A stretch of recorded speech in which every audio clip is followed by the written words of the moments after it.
welcome ulit mga kasulit. So, nandito na naman po tayo sa ating panibagong DIY video dito sa ating sulit o hindi sulit channel. So, ngayon gagawa tayo ng kahon nitong Pandora Box Gaming Classic Arcade. So, yung una ni-review natin itong Pandora Box Arcade. So, kinumpare ko siya dun sa akin. Medyo luma na to, pero I think okay pa naman. Hindi pa nga pinipil. So, mag-iba yung kanilang connection nito. Kasi ito yung luma. Yan yung luma. Yan. Normal lang siya. Yan, may power. Ngayon, yung bago, ito na yung kanilang connection. Yan iba na. So, compare natin. Try natin i-compare. So, matutumba pa yung monitor. Ayan. Isang kamay lang. So, mag-iba, makikita nyo. Ito pala ito, HDMI lang. Wala siyang VGA. Yung luma sa akin, meron pang VGA, So, ngayon, ito yung DIY natin. Gagawan natin ng tawag nun, box para maging arcade game na siya. So ayun bumili na siya yung may-ari ng tawag nun, plyboard. Yung marin pala yung pinabili ko sa kanya. Yan, yung parang ganito. Let's nga dyan. So ito, di ko alam, maring ata to. So ito talaga yung pinabili ko kasi yung normal lang na plyboard, minsan maraming butas sa may gilid. So ito na lang. So ngayon puputol-putulin ko lang yung video kasi lahat susukatin ko kung ano yung style na gagawin ko. So meron naman ako ditong panukat. Ito lang gawin kong panukat. Tape measure. Then susukat ko na rin yung kanyang monitor na 24 inches. Yan, 24 inches. So yan yung gagamitin natin. Papasok natin siya sa loob. At yun, ito rin, ipapasok ko rin to. Parang isa-slot ko lang siya. So magdi-design muna ako at lalagyan ko ng mga marker bago ko putulin ng jigsaw. So okay. So bago ko putulin yung gawin ng marker, yung plyboard. So naggawa muna ako ng mock-up ng paano ko ilalagay yung monitor at saka yung Pandora box. So paganyan na lang yung gagawin ko at lagyan ko na lang dito ng another extra button. So yan, ganyan. Kasi ililipat ko kasi itong post na button na to as a center for para pagpo-pause at pag-i-exit ng games. At gagawin ko na lang itong coins connected dito. So yan. So ito na, ilalagay ko na lang dito sa taas yung timer at maglalagay ko ng mahabang wire na lang papunta sa ilalim para sa coin slot. So yan. Then next, magagawa na lang ako ng mga set para doon. Magsusukat na ako dito. Yun, kung makikita nyo, medyo hindi lang masyadong kita yung mga linya na ginawa kong trace. So kung paano ko siya puputulin. So yan yung traces. So ito yung Pandora box, saka dito yung coin slot, saka doon naman yung monitor, saka ilalagay ko dito sa bandang itaas yung timer. So yan yung forma nya. Medyo hindi lang masyadong kita. Ayan. Kasi dito, hanggang dito lang yung box na kinalagay. At saka open lang ito dito. Parang pwede nilang ipasok nila yung pan nila dito sa may bandang ibaba. So para hindi naman palaging tawag yun, baka sipain kasi yung box So parang ganyan lang, open. So makikita nyo naman kapag matapos na to. So imi-mirror ko na lang siya dito para meron naman tayong mga space na makukuha at magagamit na ako. Kasi kung i-cutting ko lang ito dito, sayang naman ito. Kung i-cut ko yan pa diretso, sayang naman yan dyan. So mimirror ko lang siya dito para meron siyang isa pa ditong malaking plyboard. So yan, mimirror ko lang yun siya dito. So gagawin ko ngayon, mimirror ko at check na lang. Ayan na, naka-mirror na siya. So merong part dito, ito pwede pa yung magamit kung hindi ko yung ikakat sa gitna. Diretso na lang ako liliko dito sa pag-cutting. Tapos yan, ito rin sa baba. Yan. So magagamit na pa. Ang problema lang kasi dito, hindi kasi yung size kasi ng Pandora box is near 26 inches. So hindi ito magagamit. Pero okay lang. Pwede naman gamitin sa iba kung kinakailangan. So dito lang ako magkukuha ng isa para sa likod or sa harap na panggagamitan. So ngayon, cutting ko na to at check na lang mamaya ulit pagkatapos. Yan na po. Ito yung update again. So yan. Kung makikita nyo, yan yung isa. Ito sa harap. So kung yung kinating ko lang ganyan lang, oh. Yan. Yan dito sa kabila pala to. Sa kabila pala to. So yan. Yan. At saka yun yung isa, nandito yan sa ilalim. So next naman, gawa na ako ng platform dito at saka sa likod hanggang sa ibabaw na magkakasya yung tawag nun, yung arcade box. So next, so nagputol na lang ako ulit ng tawag ito plyboard. So kinat ko siya ng vertical. So ngayon yung horizontal line niya dito, yan, magpareho ng size hanggang dito. So I think mga 24 inches to. Dinagdagan ko pa ng additional allowance lang na 1/8 inches para talagang meron siyang extra gap. So ngayon, yan, magpuputo na lang ako ng horizontal dito para ilagay ko dito pag ganyan na. Yan. So meron nga ako ditong nagkamali sa pag-jigsaw kasi yan yung alam mo naman sa jigsaw, hindi mo talaga may straight yan. Kasi yan lang yung gamit ko dito. So yan. Hatiin ko na lang ng horizontal at pwede na ako dito, ipako ko dito para matest ko na kung magkakasya ba siya dito. So yan. Medyo maingay yung motor. So yan lang. Kakating na lang ako dyan. Kahit na dyan. Hanggang pataas.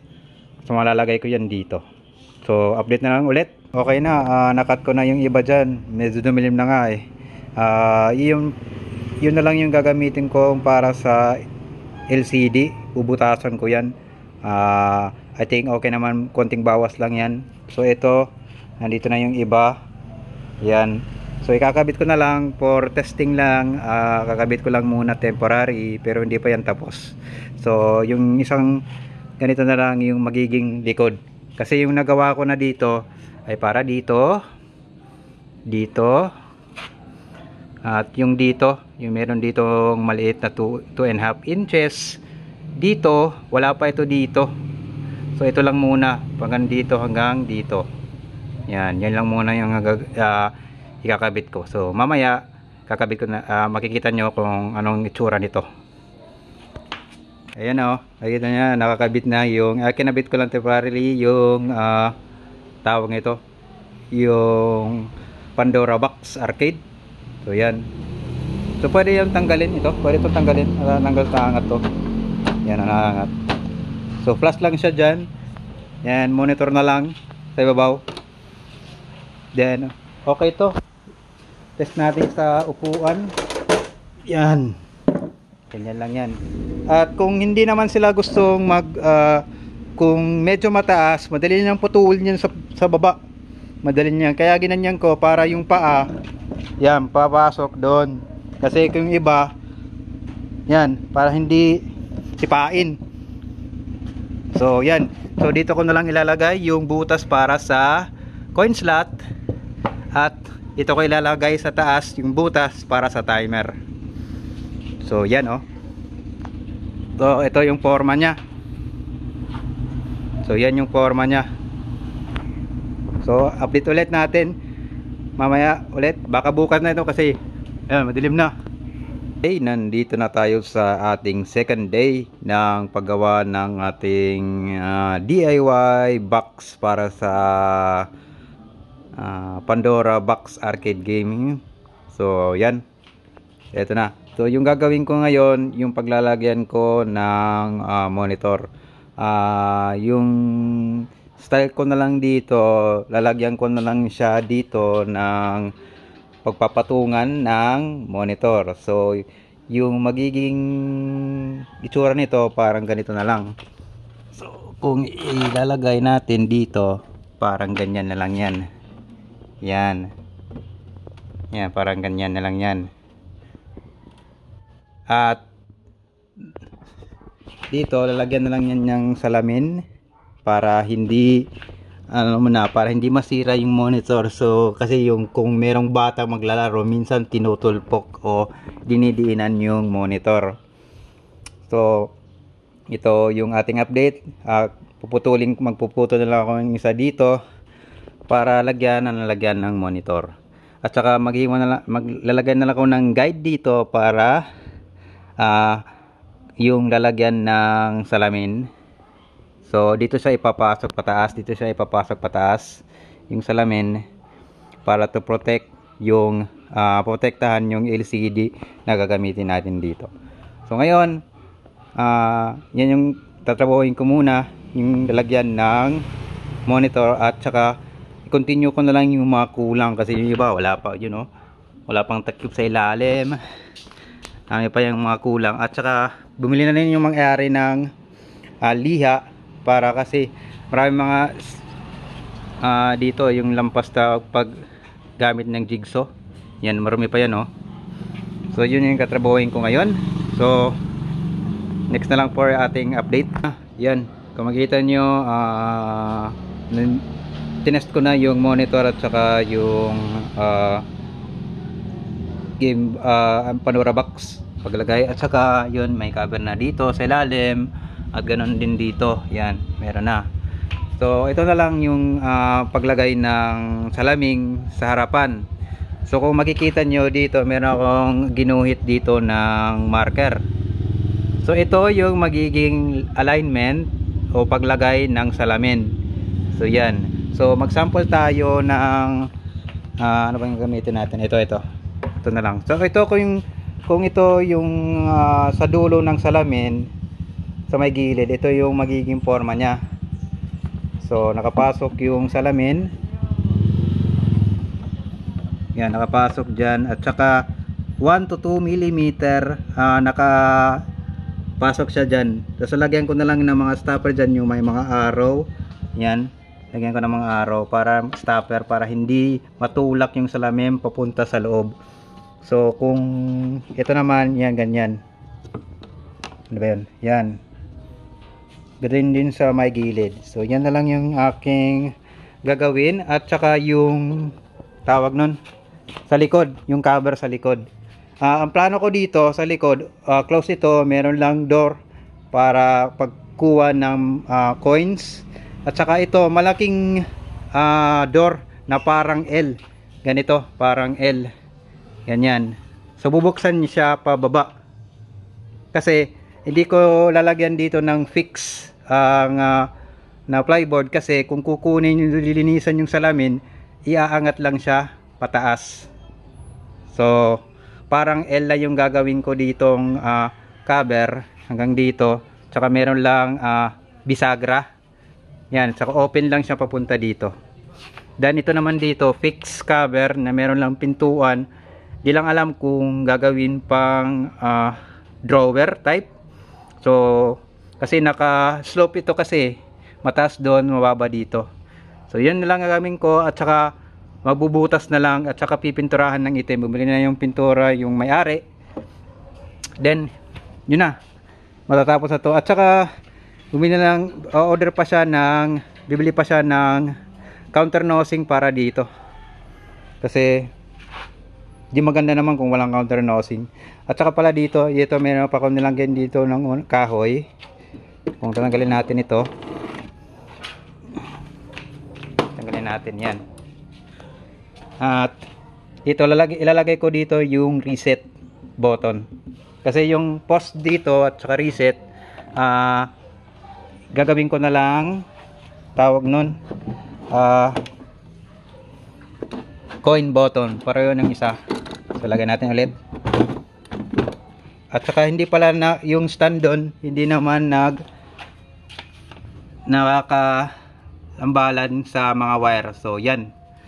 So ito muna yung update. So baka bukas na lang yung iba. Kasi yun, hapon na rin eh. So yan yung update ko dito. So bukas ulit. Okay, update. So nandito na yung nilagay ko na yung monitor at saka yung cage para matest ko kung paano lagay yung monitor at paglagay ng salamin. So makita nyo yan, nakalagay na yung monitor at saka hindi naman nakaambalang yung stand yan. Nakastand lang tayo, hindi ko tatanggal yung stand. So hindi naman siya nakaambalang sa mga wire. So pwede pa yung lagyan. Sinubukan ko na ng wire dyan. Yung HDMI, power, okay na yan. Papasok na yan dito. Then tapos dito, paglagay ng salamin pala. Ayan, paglagay ng salamin. Yan, ito kung makita nyo yung marker na to, ito yung saan ilalagay yung salamin. So dyan yan naka-align papunta dito sa kabila. Yan o, sa kabila. At yung mga araw na yan, yan yung mga lalagyan ko ng stopper para hindi matulak yung salamin punta sa loob. At saka yung paglagay ng salamin, so ito na lang isasample ko. Isang stick na lang, yung meter stick. So paglagay ng stick, meron dyang stopper. So ipapasok lang yung salamin dyan, papasok lang yung papunta sa loob hanggang doon sa baba. So meron stopper dyan at saka ihinto dyan sa may yan, sa may kahoy na yan, yan dito. So again, tapos lalagyan ko naman stopper talaga para hindi siya matulak hanggang dito yan. Kung ito haba yung salamin hanggang yan dito, ganon din yan, mga 1 to 3 mm yata yung agwat dyan para hindi mahugot palabas yung salamin. So yan yung update natin. Meron na pala ito mga cap dito, meron na. At saka dito rin meron na rin kasi yung una wala pa to. Then yung huling gagawin ko na lang dito, ito yung cover sa likod. So ito buong cover to, lalagyan na lang ng butas dyan or di kaya drawer para sa coins. At dito naman sa taas maglalagay ako ng parang L-type na tawag to, pintuan na ito yung kanyang pagkakalagay dito, parang L yan, yung dito. Tsaka ilalagay dito sa baba yung bisagra, tsaka i-open siya papunta dito sa labas. At saka para kasi kung services natin yung salamin, huhugutin lang siya pataas. Kasi kung maglagay ako dito ng plyboard, yan, hindi natin makukuha yung salamin.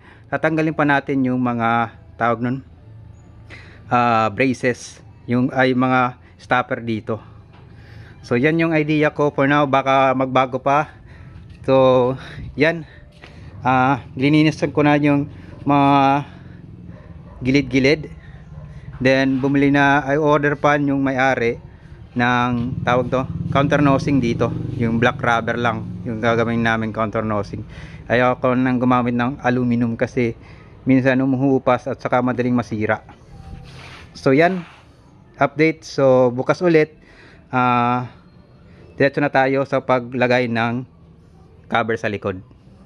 Nandito na, medyo matatapos na. So meron lang akong iniba dito. Yung una, yung sinabi kong gagawa ko parang L type na tawag nun, na pangtakip dito sa monitor. So diniscard ko na lang yon, tsaka ito na lang yung ginawa ko.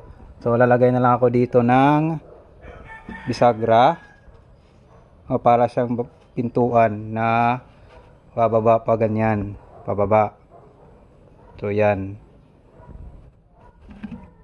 So yan na yung monitor nakalagay na sa tinesting lang na akin kasi bumili na yung may-ari ng salamin. Yan, meron ng salamin yan, oh. Ayan. So nag-temporary screw lang ako dito. Sandali lang. Yan, nag-temporary screw lang ako dito hanggang doon para may lagay yung salamin. So yan yung pagkakalagay niya. Then ito medyo kasyang-kasya lang yung salamin talaga yung binili nila. Hindi masyadong makapal pero okay lang yan kasi against laman lang yan para hindi pindutin yung monitor o di pa paglaruan ng mga bata yung monitor. About sa salamin na to, kung makikita nyo dito, clear pa. So may idea yan para lalagyan natin ng black border yan. So yung paglagay niya para merong black border sa gilid, ini-spray paint lang yan sa likod. So lalagay mo ng masking tape kung saan ilalabas mo yung display. Yan, masking tape, tsaka isprayan mo sa likod ng black paint. Tapos kapag nandito yan sa harap, hindi yan makikita, parang black lang siya. Yan. So yan. So ganoon din, close ko na rin dito yung lalagyan ng mga coins. So butasan pa yan para lagyan ng coin door. At dito rin lagyan ng coin slot, at dito sa taas yung timer. So yan, ko lalagay yung timer. So ba't dito ko nilagay yung timer sa taas? Kasi kung merong customer na naghihintay, makikita nila yung oras kung gaano pa katagal yung nakaupo o naglalarong player.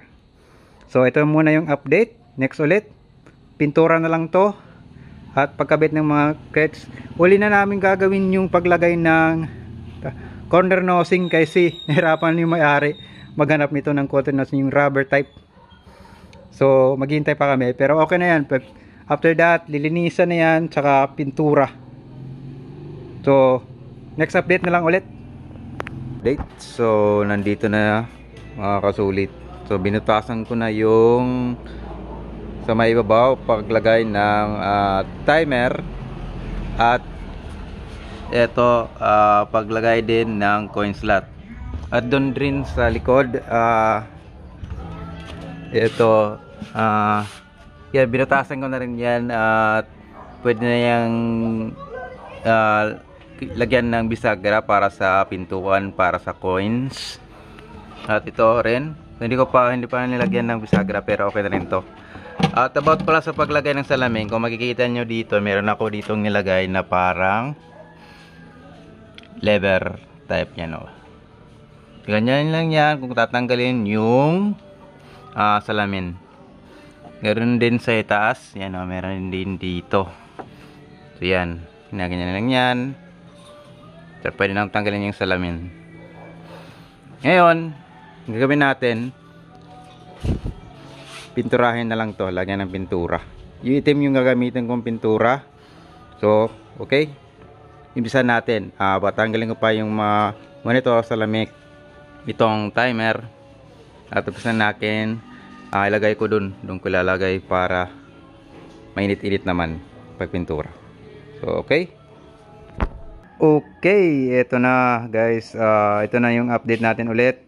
So kung makikita nyo, nilagay ko na yung salamin dito at nilagay ko na ng pintura sa likod ng salamin. Yan.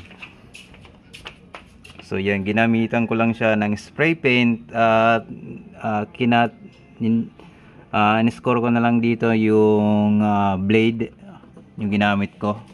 So ngayon, tatanggalin natin ito para mapakita ko sa inyo kung anong resulta nito. Medyo hindi nga perfect pero okay lang yan. Yan, tanggalin natin. Yan, kung makikita nyo dito sa likod, ayan, yan o. So yung ginamit ko dito ang pandikit ay, ang tawag nun, painter's tape yung ginamit ko dito. Dapat gitan nyo dito ng kahit anong blade para hindi mapunit yung pintura, kasi parang yung lastiko kapag napunit nyo. na hindi maganda. Yun oh, yun nga oh. Medyo nag-bend siya oh. Yan, so dahan-dahan lang. Medyo nga yung iba oh, hindi masyadong nalagyan ng pintura. Pero okay lang yan kasi hindi naman masyado makikita yan. Then sa baba. Oops. Okay, ayun na oh. Yan. Dapat dahan-dahan pataas. Okay. So, yun. Ayun na. Ayan na ho. Yan. So, yan. So, yan. So, ilalagay ko yung monitor para makita nyo kung anong resulta nito. So, nandito sa likod yung monitor. So, tupi ko lang ng konti. Then, tas ko muna itong mga wire na to.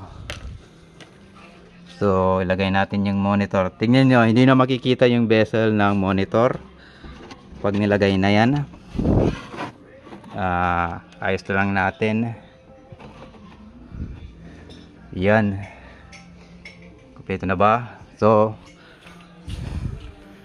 yan. Yan yung resulta. Medyo merong konti lang sa may gilid pero okay na yun yan. So yan.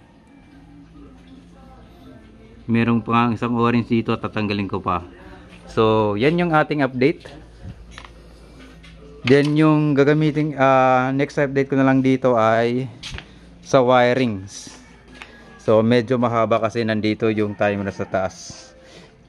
Dapat nga ito maliit lang kasi kung mahaba na yung wire na paggagamitan, meron yan tawag nun. Diba yun sa terminology, yung tawag nun resistance kapag mahaba na yung wire. Pero okay lang, kung hindi gumana, ililipat na lang natin. So yun yung aking update at saka last update natin ito, buo na to. Pero yung problema lang dito, wala yung counter nosing. So yun lang. Yan yung ating update para sa salamin. Hindi pa kalinisan yung salamin eh. So yan. Okay, ito na mga kasulit. So ito, natapos na natin gawin yung kahon. So nandito na at saka umandar na. Kung makita nyo yan na naka-test na yung salamin. At naka fix mount na itong tawag ito yung Pandora. So yan, hindi na yan matatanggal. At sa likod, ito sa likod. So yan. Ito na yung laman. So ito yung ginawa ko. Meron ditong tatlong socket ng saksakan. So ito yung monitor, ito yung power ng 12 volts para sa tawag to sa timer. Yan. Nasa timer, dito yung timer. At ito yung para sa Pandora. At naglagay lang ako ng hiwalay na speaker kasi merong nagka-problema dun sa speaker ng Pandora. So yan. Ito, nalimutan tanggalin to.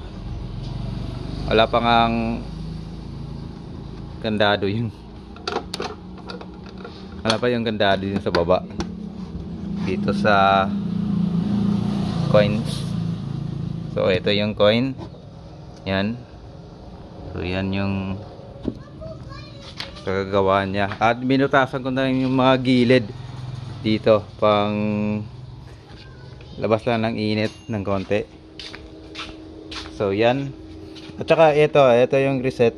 So kung mag-open tayo ng ay wala palang wala pala akong coins. Ito na yung reset sa post. So nilagay ko na lang dito.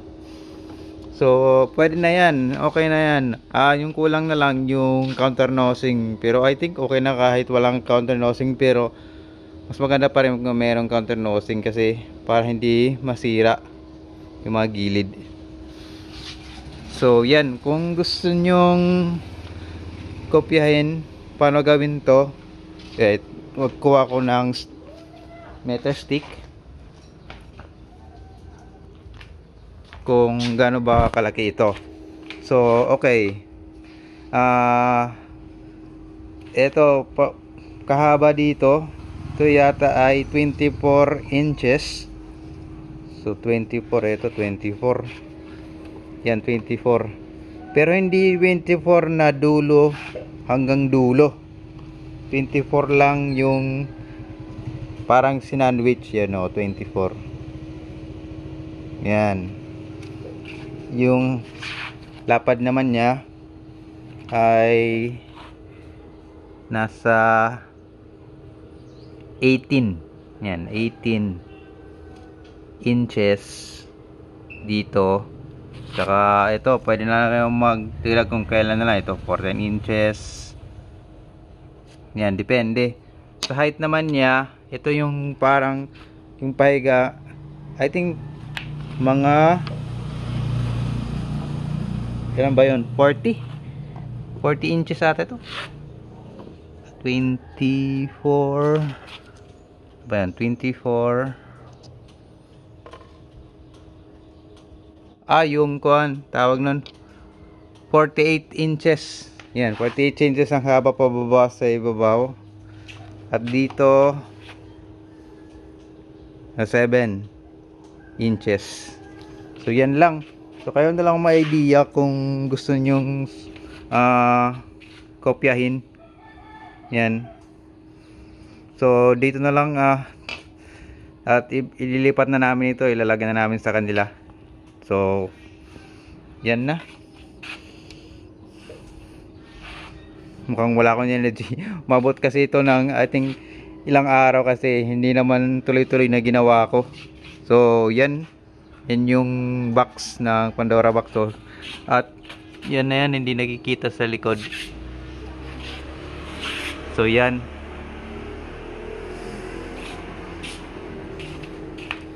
At pala, nalimutan ko, ito pala yung power nya. So pwede na yung off. Yan.